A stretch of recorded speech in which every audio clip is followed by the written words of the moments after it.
أشهد أن محمدًا رسول الله.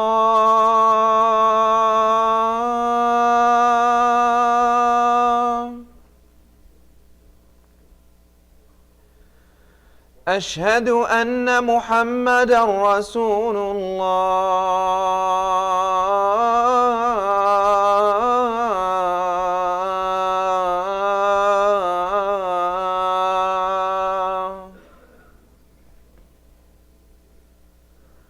حي على الصلاة.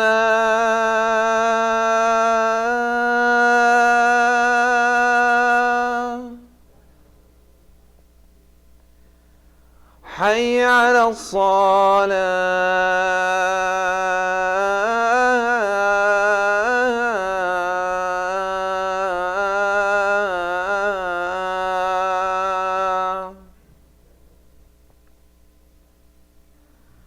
حي على الفلاح.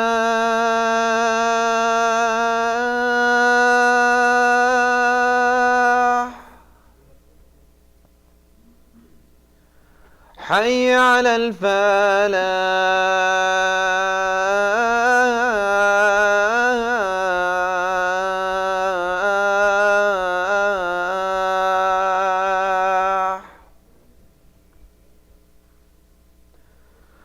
الله أكبر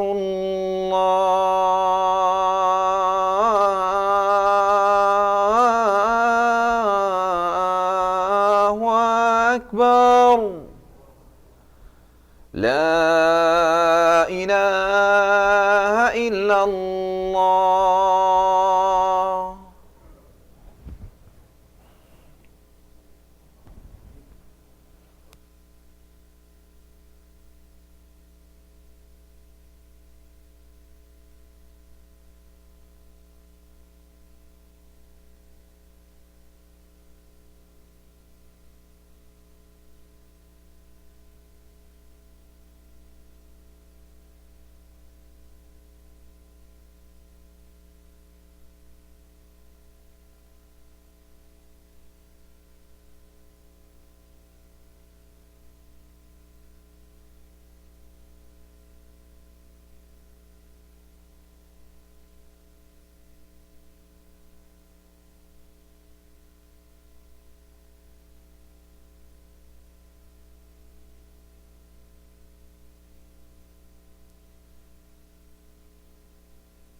Assalamu alaikum wa rahmatullahi wa barakatuh. It's a very special day, brothers. It's raining, it's cold outside. Let's get a special salam. Assalamu alaikum. Alhamdulillah, a little bit better. Firstly and foremost, we ask Allah subhanahu wa ta'ala to accept from us all, accept our du'as, accept our prayers. And please, of course, keep in your du'as all those who are not as fortunate as us, all those being oppressed, all those suffering in the countries abroad. May Allah subhanahu wa ta'ala bring those that are creating this discomfort, bring them to justice, make it easy for them and their families, inshallah. And ultimately with us all, we end up in Jannatul Firdaus. Say Ameen. Unfortunately, we had a brother who passed away. Inna lillahi wa inna ilayhi raji'un. The brother-in-law of our own community member, Brother Bernie, his brother-in-law, Jimmy Jahadi, passed away in Indonesia on Monday. May Allah subhanahu wa ta'ala give the family ease, give him complete forgiveness, and give him the Firdaus.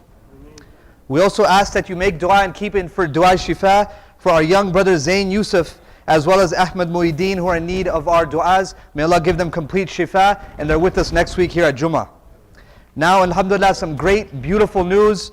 Our community member, Brother Ali Mahliba, had a granddaughter, alhamdulillah. Her name is Maya Mahliba, who was born on December 20th. Alhamdulillah, she's brand new. We ask Allah to make her a future leader of our community, to bless her with the best of health, the best in deen, and inshallah she becomes a source of light for the entire family. Another beautiful announcement, our own brother Majid Khan, as we know, the owners of Zubi restaurant, they also had a new baby in their family, alhamdulillah, baby Yusuf, who was just born. May Allah bless these babies both, inshallah, and give them the deen, and inshallah the ability to do the best for our community.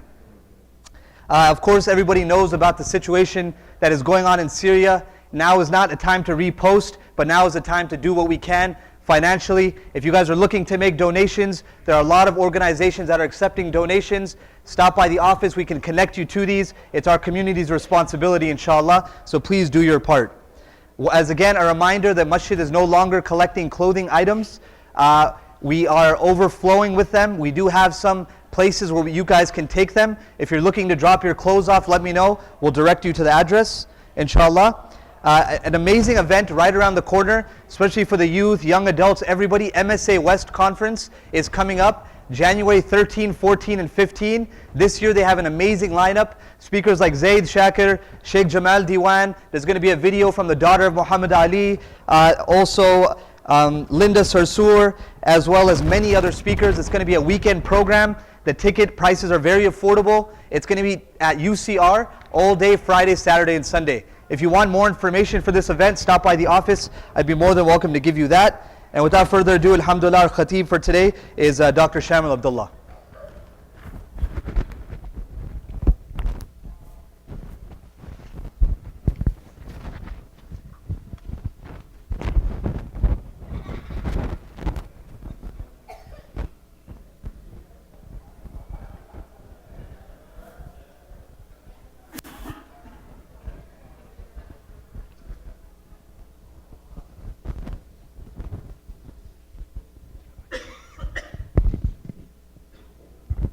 السلام عليكم.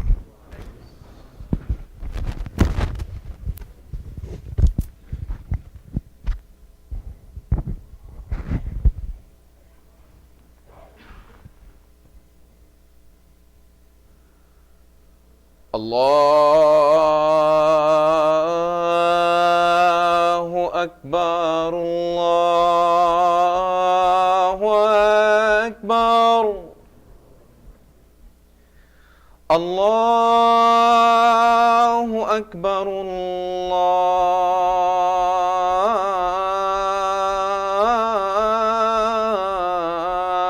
الله أكبر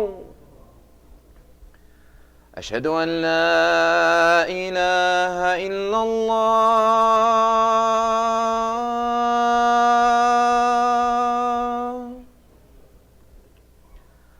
أشهد أن لا إله إلا الله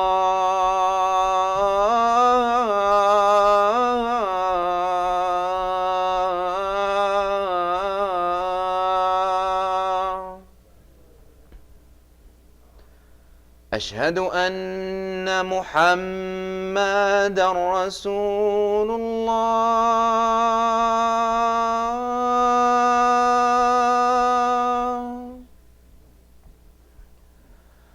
أشهد أن محمدا رسول الله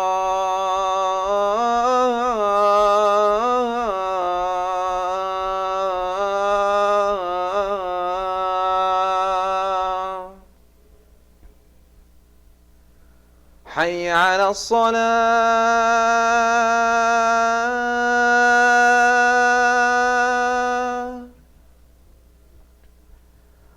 حي على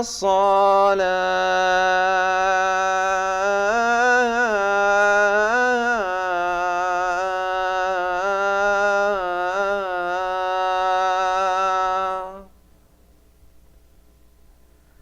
حي على الفلاح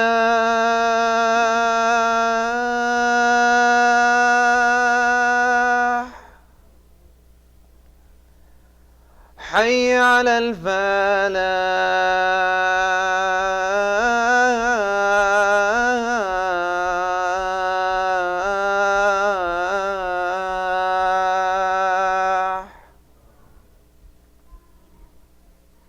الله أكبر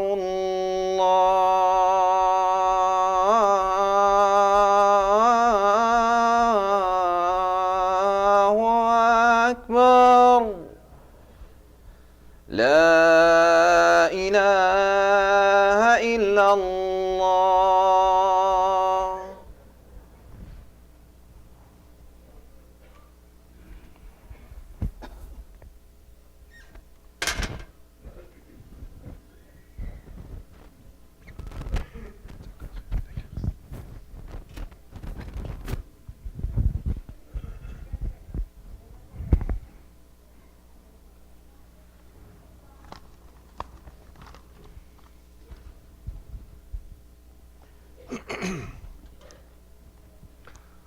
أعوذ بالله من الشيطان الرجيم بسم الله الرحمن الرحيم والصلاة والسلام على محمد وعلى أهله وصحبه أجمعين اللهم صل على محمد وعلى آل محمد كما صليت على إبراهيم وعلى آل إبراهيم اللهم بارك على محمد وعلى آل محمد كما باركت على إبراهيم وعلى آل إبراهيم في العالمين إنك حميد مجيد. O Allah, send prayers on Muhammad and on the family of Muhammad as you send prayers on Ibrahim and on the family of Ibrahim. Send blessings on Muhammad and the family of Muhammad as you sent blessings on Ibrahim and the family of Ibrahim among the nations. You are indeed worthy of praise, full of glory. إن الحمد لله نحمده ونستعينه ونستغفره ونعوذ بالله من شرور أنفسنا ومن سيئات أعمالنا من يهدي الله فلا مضل له ومن يضلل فلا هادي له وأشهد أن لا إله إلا الله وحده لا شريك له وأشهد أن محمدا عبده ورسوله. Praise belongs to Allah. We praise Him and we ask Him for guidance and forgiveness. And we seek protection on Allah from the malice and the evil of our own souls and the evil of our actions. Whoever Allah guides, no one can lead him astray, and who Allah makes astray, no one can lead him back to the right path. I bear witness that there is no other deity but Allah, no associate, and I bear witness that Muhammad is His slave and His messenger. يا أيها الذين آمنوا اتقوا الله حق تقاته ولا تموتن إلا وأنتم مسلمون. O you who believe, fear Allah as He should be feared and die not except as Muslims. Ali Imran, Ayah 102. يا أيها الذين آمنوا اتقوا الله وقولوا قولا سديدا يصلح لكم أعمالكم ويغفر لكم ذنوبكم ومن يطيع الله ورسوله فقد فاز فوزا عظيما. O ye who believe, fear Allah and always say a word directed to the truth, that Allah may make your conduct whole and sound and forgive you your sins. He that obeys Allah and His Messenger has then attained the highest achievement. We know that this is the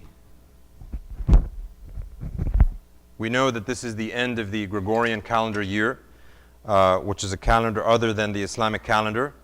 But nevertheless, it's always good to take periods to reflect and to renew your commitment to Allah subhanahu wa ta'ala, to readjust your deen and increase your faith and decide on concrete actions that you want to improve in the upcoming time period. So we know that many in this time make New Year's resolutions. I'm going to lose weight, I'm going to do this, I'm going to do that. So we can take this time as a time where we can reflect on ourselves and decide that in the upcoming period of time, whatever that may be, I'm going to increase my connection to Allah. I'm going to increase my commitment to Allah. How am I going to do that? Each one of us has to decide that individually. Does that mean more prayer, more sunnah, more fasting?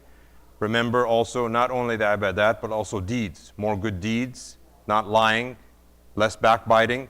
So whatever you decide to renew this in your commitment to Allah subhanahu wa ta'ala. I'm going to go over the last khutbah of the Prophet ﷺ in this khutbah as a reminder of how we can renew this commitment to Allah. We know the Prophet ﷺ was an example for all of humanity. He was a remarkable man. Muslims and non-Muslims acknowledge this fact. He excelled in all walks of life. He was a prophet, a ruler, an orator, a soldier, a husband, a father, an uncle, a nephew, a grandfather, a leader. He had people die in his family. He had loved ones die. He had loved ones get sick. He was a sick person. He got sick. So we learn from so many things in his life how to mirror our own. He was also a man of love, patience, courage, wisdom, generosity, intelligence, and magnitude. And he inspired hundreds of thousands of people during his lifetime, and he continues to inspire people even after his death, inspiring us, inspiring Muslims to come, and inspiring non-Muslims alike. So his message is an eternal message until the day of judgment that Allah subhanahu wa ta'ala is propagating throughout the world. Allah subhanahu wa ta'ala says in the Quran in Surah Al-Anbiya, ayah 107, وَمَا أَسْرَنَّاكَ إِلَّا رَحْمَةً لِلْعَالَمِينَ. We sent thee not save as a mercy for the peoples. So the Prophet ﷺ was sent as a mercy for all mankind, all people, not just Muslims, all people from the time of the first creation. His prophetic mission began at the age of 40 and continued until 22, 23 years later. From the path of ignorance, mankind was led to the straight path and was blessed with the guidance of Allah. The Prophet ﷺ had love for us, and he wished for us success in this life and in the hereafter.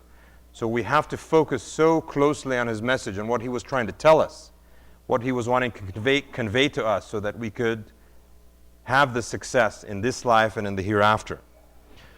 Shortly before his death, we know that the Prophet ﷺ delivered a sermon or khutbah during the Hajj, which has become known as his final sermon, Khutbat al-Wada'. This sermon was not only a reminder to his followers, but also an important warning, an important reminder to those like us and those that will be coming after us as well. This talk or this speech that the Prophet ﷺ gave can be compared to so many famous speeches that have been given throughout time. The Gettysburg Address by Lincoln, some of Martin Luther King's speeches, and other famous people who have given spectacular messages throughout time. Maybe some commencement speakers, whatever institution you graduated from, maybe you remember a few words from those lectures or talks that were given at the time of your graduation. The Prophet ﷺ condensed his message and his mission into this last sermon, last khutbah that he gave during this Hajj for us to connect with him and to hear what he wanted us to focus on. So we should listen to it and examine it and study it closely and read it repeatedly so that it helps us get back to where we should be. This year of the 10th of after Al-Hijrah that this khutbah was given was a very important year. This was when he gave this farewell pilgrimage and performed his Hajj. This was also the year where a number of deputations came to the Prophet to announce their Islam as well as their tribes.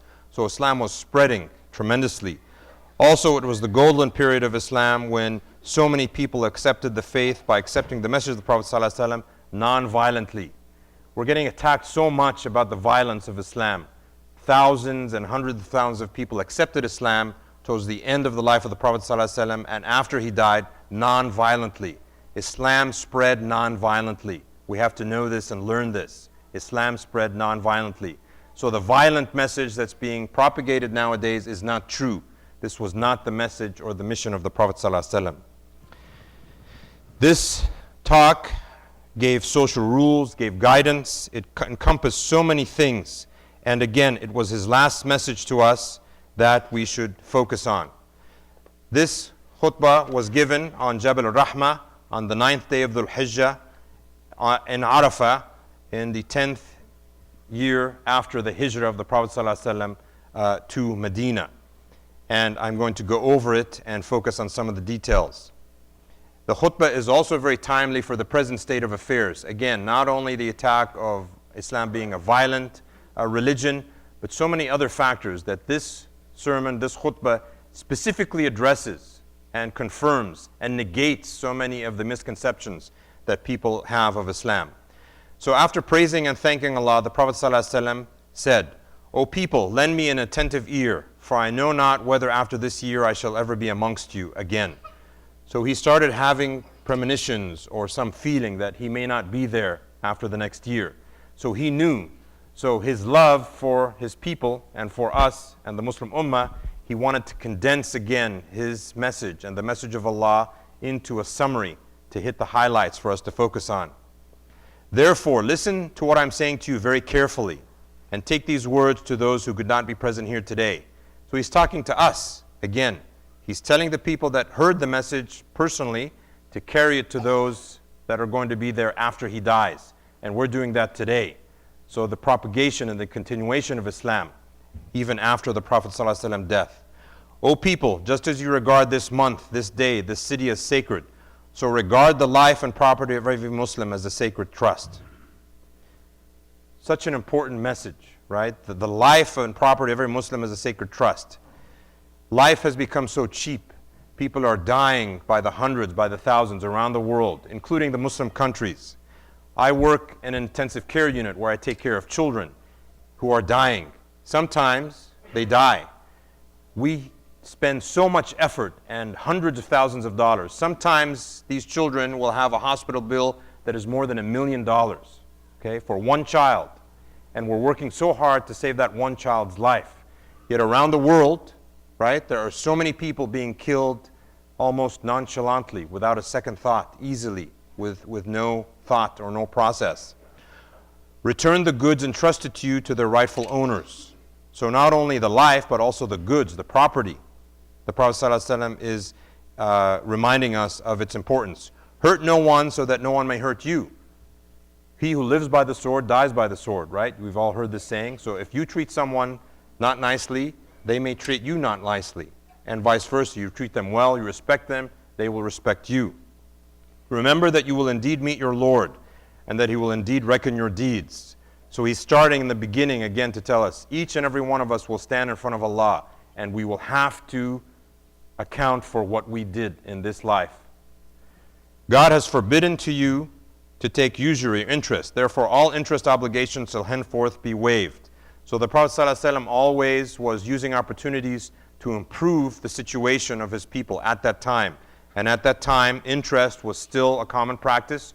So he's reiterating and reminding, God has forbidden you to take interest. Therefore, all interest obligations shall be henceforth waived. Your capital, however, is yours to keep.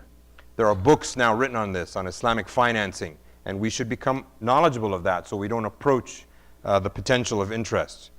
You will neither inflict nor suffer any iniquity, injustice. God has judged that there shall be no interest, and that all the interest due to Al-Abbas ibn Abd al-Muttalib shall henceforth be waived. So this was a person in the community that had a lot of interest, interactions with others, and the Prophet ﷺ said, that's it. Anyone who had an agreement with Al-Abbas ibn Abd al-Muttalib, that's gone. You do not have to pay him back that interest anymore. So he focuses on this very first paragraph on interest. So again, reminder for ourselves. Beware of Satan for the safety of your religion. Beware of Shaitan. He has lost all hope that he will ever be able to lead you astray in big things. So beware of following him in small things. So we know that in Arabia and amongst our Muslim community, alhamdulillah, it's not going to be common that people are going to believe in the Trinity or associate partners with Allah, typically. So the big things. But we have to beware in the small things, controlling our tongue, cheating, adultery, doing other sins that are not as big as shirk, but can lead to that.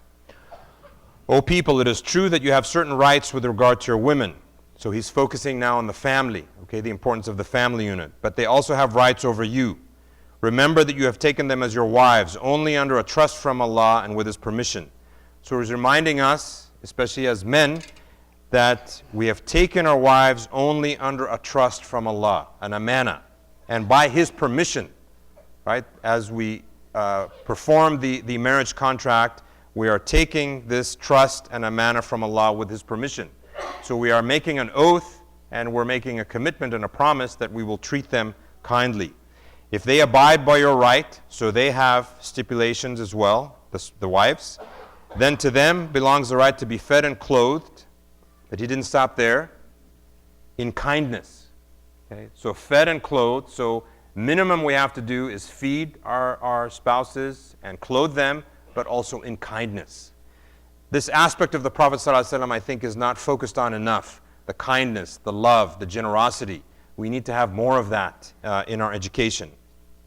Do treat your women well and be kind to them. Again, kindness, for they are your partners and committed helpers. We know that when we're having difficulties or challenges, when our spouse, this goes for both the men and the women, when your spouse is now committed to helping you, it feels like you can take on the world. Even if the whole world is against you, as long as you have your partner beside you, your wife or your husband, you can do anything.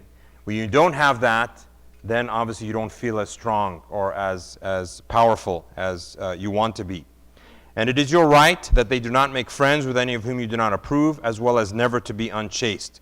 So there are stipulations on the women as well. Now the Prophet ﷺ, as always, he led by example.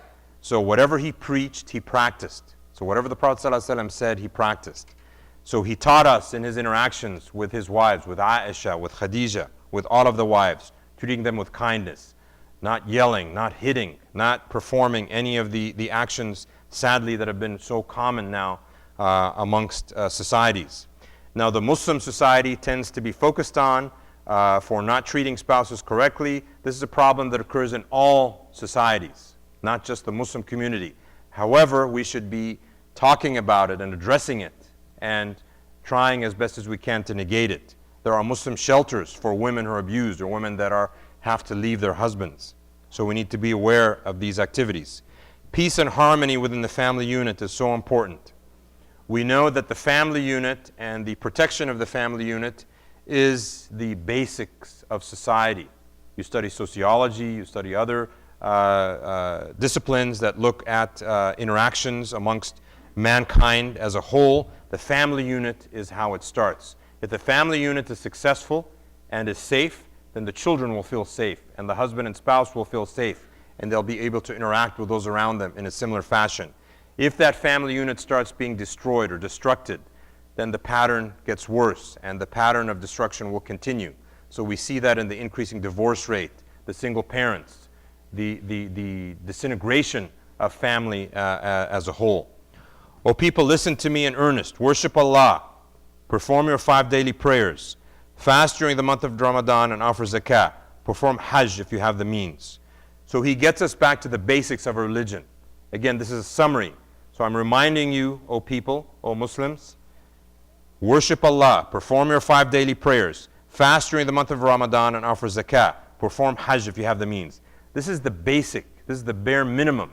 Now, it's not always easy to even perform this bare minimum, but we should make a commitment if we are having difficulties in performing our 5 prayers, in fasting during the month of Ramadan, giving our zakah, bearing witness, ashhadu an la ilaha illallah wa ashhadu anna Muhammadan Rasulullah. Remind ourselves and get back to these basics. We know that there are hadith that if you just do this, if you just do these 5 pillars of Islam, the Prophet ﷺ said, you will enter Jannah. If you just do these 5 basics, you will enter Jannah. Of course, this needs to include with it actions that are honorable, moral, worthy, and spreading good, but just performing these 5 pillars in your ibadah will enter you into Jannah. Now, his message focuses on civil rights and human equality, which has become so distorted nowadays. All mankind is from Adam and Eve. An Arab has no superiority over a non-Arab. So this is 1400 years ago that the Prophet ﷺ is talking about the equality of humans, right? How many movements happened after that? How many atrocities? How many people had to die to reaffirm this statement? 1400 years ago, the Prophet ﷺ is talking about human rights and the equality of all, even over an Arab, right? They were Arabs. They were proud. They were tough warriors. An Arab has no superiority over a non-Arab. Nor does a non-Arab have any superiority over an Arab. So he's saying back and forth, either non-Arab or Arab is not going to be the best. He addresses racial issues. A white has no superiority over a black, nor does a black have any superiority over a white. So he's leveling the ground. No one based on their race or based on their ethnic background or their culture has any superiority, except by piety and good action. So by fearing Allah and following the dictums of the Quran and the Sunnah and performing good action, that is where you will excel and improve compared to someone else. So not where you come from, not what you look like, not what your wealth, nothing. Only what you do and how close you are to Allah will you exceed somebody else. Learn that every Muslim is a brother to every Muslim, and that Muslims consist one brotherhood. Again, the concept of one brotherhood. And again, sadly, the destruction that's going around the Muslim ummah throughout the world, even within our own community. One brotherhood. Nothing shall be legitimate to a Muslim which belongs to a fellow Muslim unless it was given freely and willingly. We cannot take things from each other by force. It has to be done freely and willingly. Do not therefore do injustice to others, and do not do injustice to yourselves. Remember, there's a hadith saying that a Muslim should feel protected from the hand and the tongue of another Muslim. So those around us should not be afraid of my hand or my tongue. So I should not be harming someone by saying something negative about them, backbiting, lying, cheating, and I should not be performing any physical violence. This is a hadith specifically about this. So the Prophet ﷺ encouraging us to perform good actions, regardless of what background you come from, so that we may be closer to Allah. Astaghfirullah, inna Allah ghafurun rahim.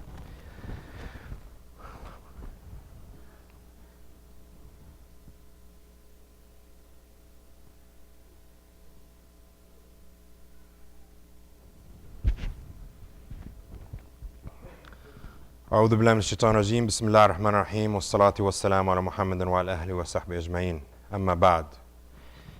He continues, again reminding us what he said in the beginning, in the first paragraph.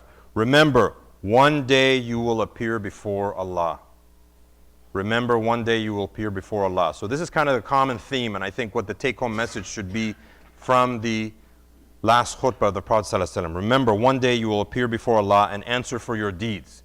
Each and every one of us is going to stand in front of Allah on Judgment Day. Not with your brother, not with your mother, not with your father. You will stand individually, and you will be judged based on your actions and what you performed in this life. So beware, do not stray from the path of righteousness after I am gone. So he's telling the people, I am with you now, and I can help guide you. Be careful. When I die, don't stray away again. Don't stray away. Be careful. O people, no prophet or apostle will come after me, and no new faith will be born. His love for us, again, he's warning us. He's telling us that are living today. He's telling our children and our children's children to come, inshallah. Stick to my code. There will be no prophet or apostle that will come after me. After the Prophet ﷺ, we know that there have been hundreds of thousands of people that have created their own message, their own creed, their own culture, their own ideology. The Prophet ﷺ is telling us, do not follow any of those. Follow my message. This is the only way that you will be guided correctly and have success in this life and the hereafter. So many have thought that they can improve on this or embellish on it or make it better. They cannot. The Prophet ﷺ told us, and it's said in the Quran, in an ayah which we will say at the end. Reason well, therefore, O people, understand words which I convey to you. So he's telling them to understand what he's saying. Remember, another amazing quality of the Prophet ﷺ is he kept it simple. He didn't make it complicated and difficult. And he even told us, if you're faced with a choice of something difficult and something easy, pick the easy. So we don't need to make it so complex that it's almost impossible to follow. So he kept his message simple. I leave behind me two things, the Quran and my example, the Sunnah. And if you follow these, you will never go astray. So he's telling us the things that we should follow, the Quran and his Sunnah. Follow his example. And if we follow those, then you will never go astray. Now, do we all have that knowledge? We don't have that knowledge. How do we get that knowledge? We educate ourselves. We educate ourselves. Just like I had to educate myself to give this khutbah. I had to go and read, examine, learn. Each one of us can do the same. We have a question, we're not sure about something. Go and look, go and examine, go and learn together what the right path is so that we can help each other be successful in this life and in the hereafter. All those who listen to me shall pass on my words to others. He's now concluding. So all those who listen to me shall pass on my words to others, and those to others again. And it may be that the last ones understand my words better than those who listen to me directly. So he's telling us we may be of better understanding than the people that were with him on that day, on the 9th of Dhul Hijjah in the 10th year after Al-Hijrah. We may be better understanding of his message. Okay? So we have that capability. So it's not just those people that lived with him that will be elevated to the highest levels. We have that capability also. But it doesn't come without education and hard work and striving. Be my witness, O Allah, that I have conveyed your message to your people. So he's telling Allah, while he's standing in front of thousands of people, standing on Jabal Rahmah, O Allah, be my witness that I have conveyed your message to your people. And there's one narration of this khutbah that he asked the people, 3 times he asked the people that were listening, did I convey the message to you? And they said, Naam, yes. Did I convey the message to you? Naam, yes. Did I convey the message to you? Naam, yes. So he asked the people that were in front of him, did I convey the message? And they replied in the affirmative. So he was affirming his own life, his whole mission, his whole purpose for existence, that he did what he was supposed to do. This is also an amazing example for those that are maybe in business development or have companies where you talk about mission and strategy and what your mission is, and are you focused, are you doing what you're supposed to be doing? So reaffirming periodically, what is your goal, what is your purpose, so that you can achieve it successfully. So the Prophet ﷺ is speaking to us, those of us sitting here now, and we may understand this message better than those that were with him that day. Our children, if we pass on the message, may understand it better than us that are here today, or our grandchildren that are not here yet. They may understand it better. So this message needs to continue to propagate and to be transmitted to those that are to come until the day of judgment. After this khutbah al-wada was completed, the revelation came from Allah subhanahu wa ta'ala. Surah Al-Ma'idah, ayah number 3. أعوذ بالله من الشيطان الرجيم بسم الله الرحمن الرحيم اليوم أكملت لكم دينكم وأتممت عليكم نعمتي ورضيت لكم الإسلام دينا. So Allah now is affirming and putting the seal. Today, this day, I have perfected your religion for you. He's telling us, mankind, completed my grace upon you, because this was a ni'mah to be given this religion to help us in our life, and have chosen Islam for you as a religion. No more prophets, no more new faiths. Allah has chosen Islam for you as your religion. This last khutbah of the Prophet ﷺ should be, again, propagated throughout the world, Muslims and non-Muslims alike. When non-Muslims read this and see the focus on civil rights, see the focus on women's rights, they are amazed how an individual who was illiterate 1400 years ago was propagating and encouraging things that people to this day are still fighting to implement and to have become common practice. Hundreds now, we know, are still accepting Islam willingly and non-violently. So by educating ourselves, we're able to counter the negatives and the misconceptions of Islam. So read these khutbahs, read the hadith of the Prophet. If you don't understand something, ask those who are knowledgeable and do research. The Prophet ﷺ still has his final gift to us, right? He still has his final gift in his love for us, for his ummah that has died, for his ummah that's going to come, and for us that are sitting here today. He still has his gift of his intercession on Judgment Day, right? We make that dua after the adhan. So the Prophet ﷺ still is holding on to a gift that Allah subhanahu wa ta'ala gave each prophet, a special gift, a special dua that they can make, and Allah would grant it to them. So the Prophet ﷺ took that special dua and that special gift that Allah was going to give him, and he didn't use it yet. He asked Allah to give him that on Judgment Day, when he will make intercession for us for those Muslims that have died, for us when we die, and the Muslims that are to come, to ask Allah on Judgment Day to forgive us. So our Prophet ﷺ will stand in front of Allah and ask Him after he makes sujood, and in the hadith, it's not even clear how long he's making sujood. It says he makes sujood for a long time in front of Allah. We don't even know how long. And then he gets up and he asks Allah, Allah forgive my ummah. And he does it multiple times. He gets down and makes sujood again. And each time Allah forgives a certain number of the ummah. It may be us. We hope that it is us that He's interceding for, and that we may be forgiven and Allah will enter the Jannah behind the Prophet ﷺ. So his final gift, the intercession on Judgment Day. Take home message, we will stand before Allah. We will stand before Allah. We will stand before Allah and be asked about our deeds. We know that so many channels on television are going through those people that have died the last year, right? So this is reality. We know many people, celebrities, whatnot, maybe our own family members that have died in this last year. We will be facing the same end. So take advantage of your time while we're still here to do good deeds so that we will have a good reckoning on Judgment Day, inshallah, as the Prophet ﷺ told us in his last khutbah. Through his faith in Allah, his sunnah and the Quran, the Prophet ﷺ left Arabia in a better place. We need to do the same. We need to make where we are living, our community, where we work, our families, a better place before we die, and not a worse place that people wish that we were no longer there. اللهم اتنا في الدنيا حسنة وفي الآخرة حسنة وقنا عذاب النار. اللهم أعنا على ذكرك وشكرك وحسن عبادك وتلاوة كتابك. اللهم أنت عفو كريم تحب العفو فاعف عنا. O Allah, heal the sick and the poor amongst us. O Allah, join us in Jannah with the Prophet ﷺ and our family and our friends. O Allah, let us be of those who the Prophet ﷺ will intercede for on Judgment Day so that we may be forgiven and enter your Jannah.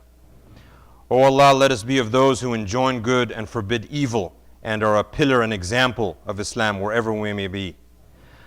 Allah, let us be of those who have trust in you, who have hope and have patience and continually return to you. O Allah, stop the spilling of Muslim blood around the world and help there to be peace and protection of Muslims wherever they may be. Wa aqim as-salah.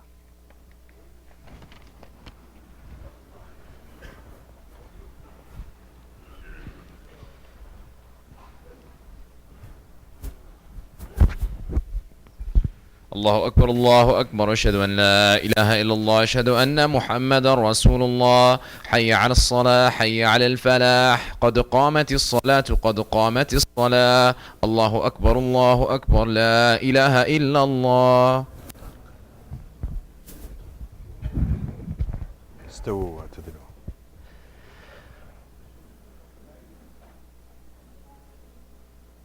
الله أكبر. بسم الله الرحمن الرحيم الحمد لله رب العالمين الرحمن الرحيم مالك يوم الدين إياك نعبد وإياك نستعين اهدنا الصراط المستقيم صراط الذين أنعمت عليهم غير المغضوب عليهم ولا الضالين آمين. إذا جاء نصر الله والفتح ورأيت الناس يدخلون في دين الله أفواجا فسبح بحمد ربك واستغفره إنه كان توابا. الله أكبر.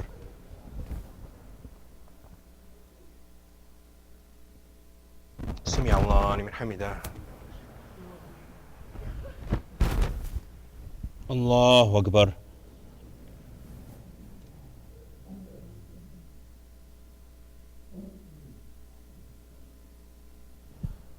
الله أكبر.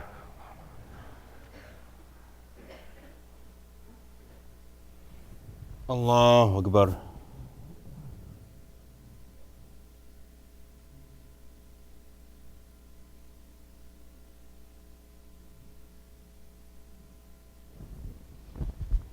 الله أكبر. بسم الله الرحمن الرحيم الحمد لله رب العالمين الرحمن الرحيم مالك يوم الدين إياك نعبد وإياك نستعين اهدنا الصراط المستقيم صراط الذين أنعمت عليهم غير المغضوب عليهم ولا الضالين آمين. قل هو الله أحد الله الصمد لم يلد ولم يولد ولم يكن له كفوا أحد. الله أكبر.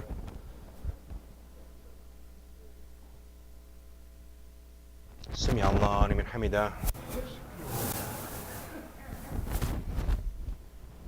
الله أكبر.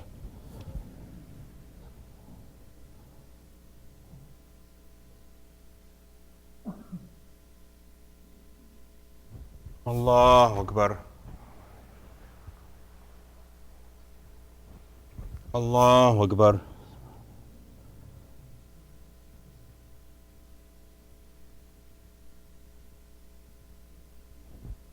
الله أكبر.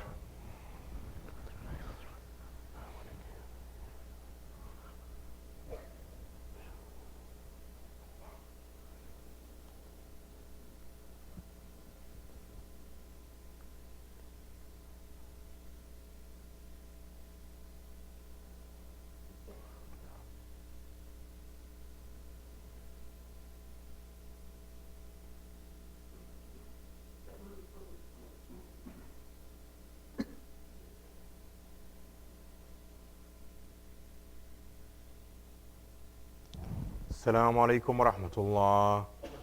السلام عليكم ورحمة الله.